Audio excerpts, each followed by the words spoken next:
to the Texas Values Report. This is Jonathan Saenz, president of Texas Values. Great to be with you on another glorious week in the state of Texas. I know we are just days away from Christmas.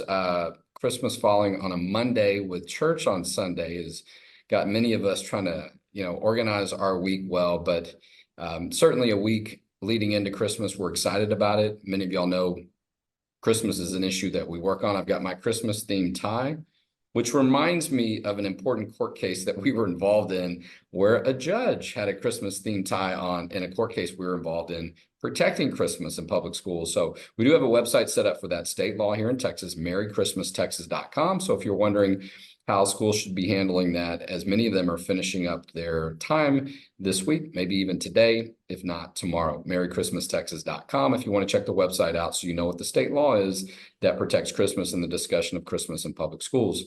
But there's another issue that was getting a lot of attention last week, and certainly leading into this week as well, that is right there with that Christmas message of life, the welcoming of a child into this world. And there were a lot of questions on this issue. You may have seen this issue coming out of the Texas Supreme Court, and I'll lay it out in just a minute. So if you're new to the show, we talk about the issues of faith, family, and freedom in the arenas of the courts, the legislature, and the media. And we have a great guest today that's going to talk to us about this issue coming out of the Texas Supreme Court, but also related to the issue of life. Senator Rick Santorum is someone who is a very well-known name and also someone who's been a part of the pro-life movement for quite some time. He spent over a decade in the U.S. Senate, also ran for president at one time just a few years ago. But all of that was related to his courageousness, his leadership on the issue of life. And you're going to hear him talk about in just a minute how not only is it an issue he cares about in his own particular faith, but also in his role in law and policy, but his personal life. So Senator Santorum, welcome to the Texas Values Report. Thank you, Jonathan. Good to be with you. Well, it's good to see you. I know one of the last times I saw you, it was a few years back. I know we've ran into each other since then, but was at a lecture, an event where you were speaking at the University of Texas, my alma mater, with a great group of students, one who's gone on to law school and is a very good friend. Her father is a very good friend of mine. And so was encouraged to see you then. I know when we've been out and about in the world, if you will, in the United States on different issues, we've run into each other. And so I'm encouraging to see you continue to be involved in so many issues that we care about for faith, family, and freedom. And so, but we want to center our focus today on this court case that's come out of the state of Texas. I want to set this up for folks and then let you take most of the time together. But last week or a couple of weeks ago, the Texas Supreme Court ruled in a case related to a baby who is more than 20 weeks along. The mother is looking for some type of exception to be allowed to have an abortion. Everything we're hearing, the baby is disabled. In Texas, we protect life. And so as a result of that, the Texas Supreme Court did not grant her exception. I'll talk a little bit in a minute about why the law was not followed and why the Supreme Court ruling was correct. One of your colleagues, Senator John Cornyn, said this week that the Texas Supreme Court was correct. But less focus was on the baby. And so we tried to shift the focus a little bit more on the baby, not the fact that the mother has now left Texas, I guess going to some other state seeking an abortion.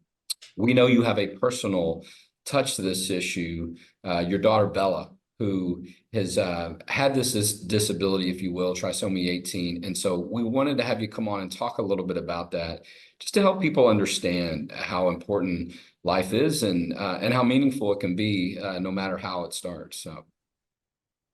Yeah, we had Bella, as you mentioned, 15 years ago, and a little different circumstances than the case that is in Texas. We did not find out for sure that she had trisomy 18 until 5 days after she was born. We don't do prenatal testing.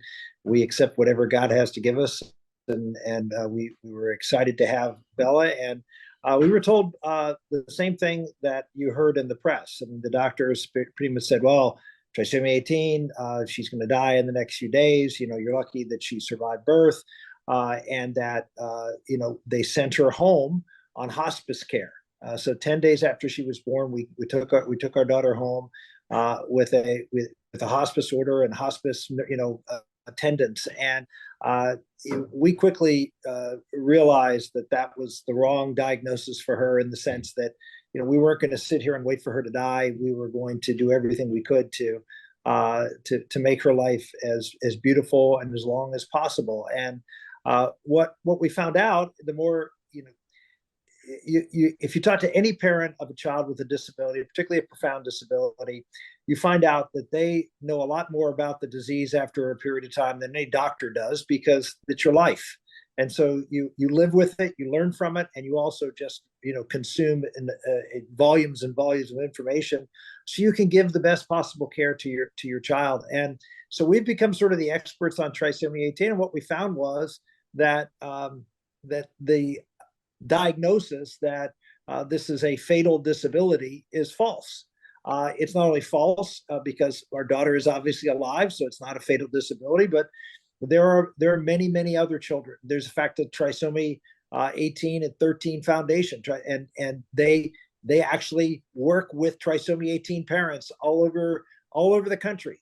Now, if it was a fatal disability, you wouldn't have a foundation that's working with kids. And I remember when I was running for president, I had the opportunity to campaign in Oklahoma, and at the time I met a young lady who was, I think, 32 or 33 years old with trisomy 18. And now she was, I think, the oldest living trisomy 18 person in the country. But the reality is that a lot of these kids can do well and can survive for quite some time and live wonderful lives. Our daughter lives an amazingly beautiful life. Is she disabled? Yes, of course she's disabled. Let's just cut to the chase here. Trisomy 18 is, it's a spectrum disorder, like every spectrum. But this is, it's a very narrow spectrum in trisomy 18. Kids are fairly disabled. Some walk. I don't know if too many of them talk, but most of them have profound intellectual disabilities and a lot of physical disabilities. But that doesn't mean they can't live great and fulfilling and wonderful lives. Our daughter is the center of our house. She makes everybody better. I always say Bella can only really do one thing, but she does it better than anybody I ever met, and that is love. I mean, she is just a font of love. She is always in a good mood. She's just joy and happiness that she brings to this family, and we wouldn't know what our life would be without her. So, people look at human life these days, and they look at it from a utilitarian point of view. What can you do? And God looks at us as all disabled. I mean, when you compare ourselves to God, we're all completely disabled. We can do nothing relative to what God can do. And all God wants from us is to love him. And, Bella taught us that lesson, that Bella can't, is disabled, but she can love. And that's all that matters to us. And so it sort of taught me a lesson, and our family a lesson about how to interact with our Father in heaven, that really what we need to focus on loving him better and not worry about all the other stuff. Well, we're talking with Senator Rick Santorum, and he is talking about his daughter, Bella, who's 15, who the discussion in Texas has been about a baby, more about the mother who's left Texas, a woman who's pregnant beyond 20 weeks. From the reports that we see, there are reports that the disability, if you will, the condition she has been diagnosed as trisomy 18, which is the same, if not very similar, that we think from what's being reported from the media, as Senator Santorum's daughter, Bella. And there's not been a lot of focus on that. We've been trying to shift the conversation, if you will, or shed light on that, because a lot of people have sort of wanted to conveniently forget about the child that hangs in the balance in this circumstance. And you can go to our website to see where we've talked a little bit about this court case. Texas has a law that, and there's certain pieces of different laws that sort of layer together that make it clear we protect all human life. There can be some circumstances where if there's some type of immediate danger and it's imminent that they think that the woman could die as a result of the baby being born. I don't know that there's really all that many circumstances where that exists, but nonetheless, that is what the law says. There could be an abortion that be allowed, if you will.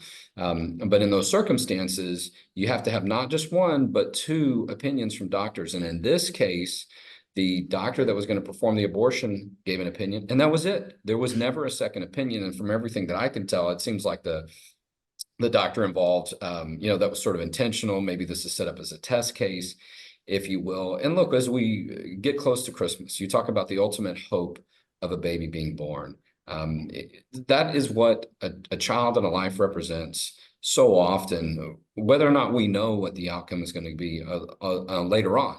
And there's been that concern that if we're in that position, then we sort of become God, or to your point, sometimes people get these diagnoses before the baby's born and they're wrong. How tragic that would be. Yeah. And so I love hearing you talk about your daughter and how she's the center. And Well, sometimes she is, when we're but around the holidays, we're reminded of those special memories even more.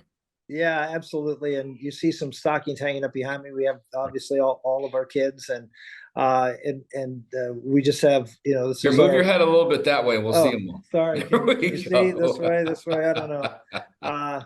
The Yeah, I want to address your point about the Texas law and the idea that abortion is necessary sometime to save the life of a mother or the fertility of a mother. That's just I dealt with this issue when I debated on the Senate floor the partial birth abortion bill, because that was it was a late term abortion, and the whole argument was, well, we needed to keep this practice legal to protect when pregnancies go awry and things could go bad, and we have to protect the life health of the mother, or the baby is going to die, and we need to have this procedure available. We had all sorts of medical expert testimony all over the place, and what we found is, the medicine hasn't changed since then. And the reality is, you don't have to have an abortion to save the mother's life. You may have to deliver the baby. So you might have chorioamnionitis, which is an infection in the uterine wall, which could be fatal to the mom if the baby is not delivered. But you don't have to kill the baby. You can simply deliver the baby and deal with that problem. There are other issues where delivery of a child may be necessary, and that child may not live because the child may be too premature to survive. But you don't have to kill the baby first. In other words, you give the baby the best chance you have. And there may be, like I said, the mother may have to be separated from the child to protect the mother's health, but you don't have to kill the child in that process. You can treat that child with dignity and respect, and give that child an opportunity for life, and deliver that baby and give him or her the best chance of life that you can. Well, and we're talking with Senator Rick Santorum, over a decade spent in the U.S. Senate, serving people from the great state of Pennsylvania, but also known very well as a pro-life leader. 20, 30 years ago, trying to get some discussion and some focus on the life issue. You mentioned the partial birth abortion issue. There was a case like that went up to the U.S. Supreme Court, very different times than we are now. And there's still a lot of work to do on the life issue, but really getting, conversations and getting some things in place that protected life, 10, 20 years ago was very difficult, particularly at a national level, uphill sledding. We had Senator Brown back at one of our events recently, and I was remembering how often he was involved in this issue. I mean, the two of you and others were pioneers. One thing I wanted to maybe see if we could circle back around, if you're okay with, oftentimes when there's a new baby in the family, it can also change the dynamics, and many times for good. Sometimes you have kids that are like, oh, the baby's getting all the attention, right? But that's short-lived. I'd love to hear about the impact that it's had on your other children with Bella. Yeah, I mean, if you look at my phone here, that's my phone, and you can see my daughter Bella Yeah, we got you. is on my page. We have 6 other children, and you might think, wow, how do the other kids feel about the fact that you have one of your 6 kids on your wallpaper on your screen? And the answer is, well, of course I do. They all feel that way. I mean, Bella is the favorite child, and everybody recognizes that she's everybody's favorite sibling. She's the favorite. Like I said, she's sort of the center of the house. And the reason that is that Bella never gives anybody a hard time. Bella just simply is there to snuggle with, and to, I describe Bella as sort of a permanent 6 or 8 month old child. Mm. And if you think back of your experience with children and grandchildren who are that age, they don't do a whole lot except they just are there and can smile and appreciate, and they know their name, and they can interact with you in Bella's case non-verbally, and but it's just a wonderful age, and she's that age, and she is that joyful person every single day, and we just like I said, she's everybody's favorite. When she came into the house, we had lots of stress because we had all this expectation that horrible things were going to happen to her. Yeah. And actually, within a few months of her being born, she did have some very serious. She had a cold that ended up put into her hospital not once but twice, and she almost died both times. And so it was a very stressful time. But we learned how to treat her. We learned what she needed, the medication she needed, the rhythm that she needed in her life to do well. And everybody was all in. I mean, it was not something that there was at least any kind of resentment. It was all sort of, we had a mission to try to help our little vulnerable one be, we always say, sort of be a record breaker, someone who was gonna break the mold and tell all the doctors they were wrong, and she is, and she we go to a hospital in the area here, and they say she's the oldest trisomy 18 child that they have with her that they treat, and we're very proud of that, and we just wish there were more, because there are a lot of these children that, yeah, many of them do die, and they die naturally because there are profound complications. But many of them die because they simply don't get treatment. They simply are told, the parents are told either to abort or when the baby's born. We get this all the time.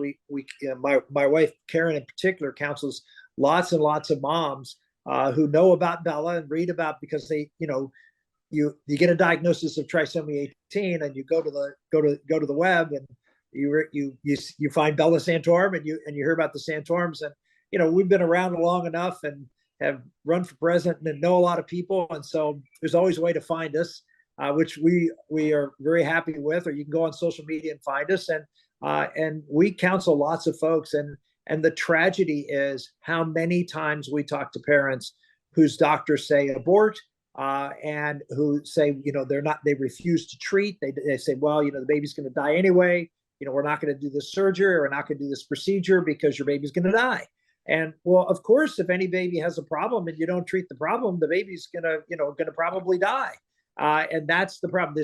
It's this fatal diagnosis that it's incompatible with life that leads to more fatalities, because if the baby's incompatible with life, then you don't do anything to preserve that life once the baby's born. Well, then it's a self-fulfilling prophecy. No, and we're seeing that message repeated so many times, unfortunately, in the media. In this case, coming out of Texas, we're talking with Senator Rick Santorum, who is in such an amazing and inspiring way talking about his daughter Bella, who is 15, who has been living with the disability, the diagnosis, the condition of trisomy 18. That's been talked a lot about, the case coming out of Texas. The mother's name is Kate Cox. We've been referring to her daughter, as far as what we know, it's a baby girl, as Baby Cox. Not a lot of people have been talking about it. Everything we're hearing suggests that she has the condition of trisomy 18. And when the media talks about it, they basically say, if not suggest, and sometimes specifically, that it's fatal, that it's incompatible with life. I mean, they've already made the determination, and I've pushed back a lot on that. We have that. It's just not true. We don't know that for certain, and a lot of times mistakes are made. In some of my own research, not that I did a lot, but a little bit, I found a National Institutes of Health story and study that came out just 3 years ago, Senator Santorum, that makes it clear that babies are living longer, and many of them well into teenage years and adulthood with trisomy 18. Strikingly, the thing that they say makes the biggest difference is early diagnosis and detection. Yeah. Wow. Yeah. And parental involvement and education. Yeah. Yeah. The problem is, and we run into this all the time. And again, Karen, my wife, Karen, is a nurse. And so she's an amazing mama bear, but a lot of times parents get bullied into doing what the doctors want them to do. They don't know enough to, or don't feel comfortable enough to stand up to some of these doctors and some of these hospitals who deny care or say, oh, it's best if you just let the baby die. She's going to suffer a lot, or he's going to have this problem or that problem. And our counseling to parents is you have to be. And I say this not just for kids of trisomy 18, with any child, you have to be the advocate for that child. I mean, parents have to fight the medical establishment, because so many, and I know this is the case with a lot of doctors, obstetricians, as well as pediatricians in these hospitals. They're worried about liability. They're worried if the baby dies that someone's going to sue them, or they're going to get, they're going to somehow or another have to deal with litigation. And so the easiest thing is to convince the parents to kill their own children, and that way they don't have to deal with this, and or to not treat, because if the parents say, "Oh, we want treatment," then they can't be blamed for the treatment that they give. And this is the problem: is that we have a medical system that is cookie cutter and is afraid, because of lawsuits, to be an advocate for these kids, and to do what is necessary to give them the whatever life that they can possibly have. Well, and look, this may be a great opportunity for people to learn about this issue. We hope and pray that baby Cox still has an opportunity for life. One reason I'm glad you're on the show is maybe that message gets to her and others that may come in contact with her. As you know, there are hundreds of pregnancy resource centers in every state and across the country. The numbers are, there's possibly over 3,000, if not more, possibly 4 or 5. And so we're hoping wherever state that she goes to, that maybe she'll come into contact with someone that's involved with a pregnancy resource center, and is able to show her that there's a way to love them both, and that there'll be some support for her. In the state of Texas, babies can get support from the state, from a program we have, up to 3 years. Now, this has a little bit more to it than your regular birth. We can recognize that, but that doesn't mean that she'll be alone. But you've made some points about what she might be up against as well. Putting aside what appears to be the political and ideological motivations of some people Right. in the pro-abortion movement, but whether it's CareNet or Heartbeat International, hopefully there's a pregnancy resource center she'll come in touch with out there.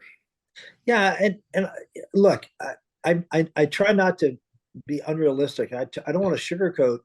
This is a serious diagnosis. I'm not sugarcoating this, and there is probably a high probability that her child may not survive birth, or may not survive long. That is the norm. But I always say, if that child was, I understand that at the time the baby was 20 weeks gestational age. If that little girl was 20 weeks old and you were given a diagnosis that your baby has a fatal condition and is going to die soon, would your answer be, "Oh, well, let's just kill her now"? Yeah. I mean, no, people would be just aghast. Well, and there may be some people that think that way, Senator I Santorum, know, unfortunately, sadly. that are, Yeah. and so, and this almost perpetuates that. And so I think you make a great point, though. I mean, because we see it all the time when babies are born and have these conditions. Typically, we're doing everything we can. And we know babies can survive outside of the womb at 20 weeks, and sometimes it's earlier. And so I do think there's a principle there involved, to your point, that, we would not treat it different in those circumstances. And this isn't all that different, if at all. But it does help, I think, maybe people step back and go, you know what, it's a good point. Maybe we should be protecting this life. We know it has a heartbeat and everything else, particularly certainly at 20 weeks, Well, if the not reality is, significantly earlier.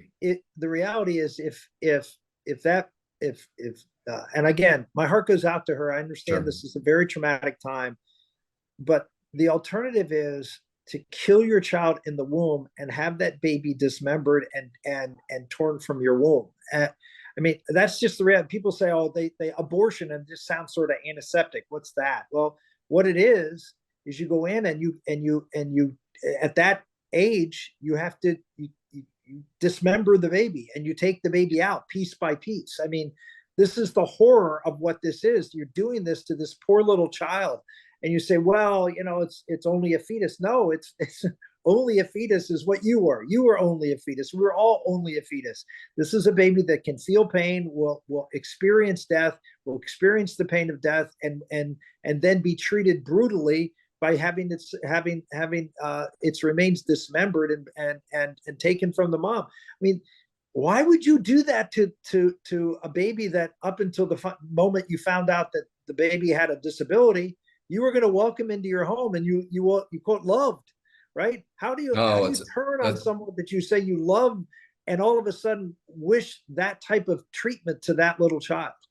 and a lot of times people don't want to think about it, right? That's sort of the way they get through it is, oh, they want to act like that's not, or they don't want to be told that. They don't want to hear about it. We know from Abby Johnson and many others, right, that have seen a baby move out of the way in an ultrasound to Yeah, avoid an abortion because yeah. they can sense it, or they're starting to, be impacted by it. The baby squirming around trying to, get away. And so, we're going to wrap up here in just a minute, Senator Santorum, but I really just want to say thank you for taking the time to talk with us about this issue. We're going to do everything we can to get this message out there, to use this video to reach more people, and to continue to pray for baby Cox and for her mother, for Kay Yeah. Cox. And what you've acknowledged can be a very difficult circumstance, but does not have to be a death sentence, and does not have to leave the parent feeling like they had some role in ending the life of their child, which is hard to imagine. But those are the circumstances here, and that's a big reason why Texas has a very clear law.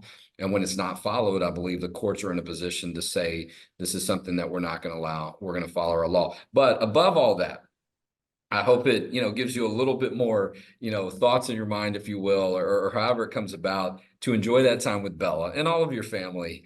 Will do. And for your courage to continue to talk about her, knowing you got to relive some of that, but at the same time, share some good memories and give people some hope as we wrap up in like 30 seconds. Well, as I said, Bella is. I always say Bella never has a bad day. Every day, whether sometimes she's sick, but it doesn't matter. She's always just this beautiful soul. And we always say in the family that Bella has all the family secrets, because people can sit with her and whisper in her ear and tell her anything you want to tell her, because she doesn't talk, but so she keeps a secret. And it's just, she has that, it's a beautiful thing that brings the family together. She really does. She brings everybody together. And I think I look at our kids and we're just blown away. We have 5 of our kids are married now. We have our 6th grandchild expected. All our 2 are under. And everybody's excited about having children, excited about starting their own family, and always excited to introduce their little baby to their little sister. And they play with some of the same toys that Bella plays with, and it's sort of fun. And she's a great aunt to the little ones. That's it's a special, perspective you have on that, and real, and I can imagine that. Yeah, And so, but able to do it with joy. And so, Senator it is Santorum, joy. you and your whole family, we wish you all a Merry Christmas. We thank you for sharing the story about Bella. We look forward to more days and months and years of life for her. And God bless you for everything that you do. And thank you for Thank being you. our guest today on the Texas And Values Report. thank you at Texas Values, and God bless you, and Merry Christmas to everybody. Amen. Okay, I've got like 30 seconds as Senator Santorum exits the Zoom room. If you see value in our work, these are pieces of things that we do. We do our advocacy. We bring people to the table. We get information out there. We try to do everything we can to make a difference when it counts most. So we need you to do what you can when it counts most. Go to txvalues.org, make that tax-deductible donation today. And that's together how we'll protect faith, family, and freedom, and Christmas in the state of Texas. God bless. Merry Christmas. And we'll talk to you next week on the Texas Values Report.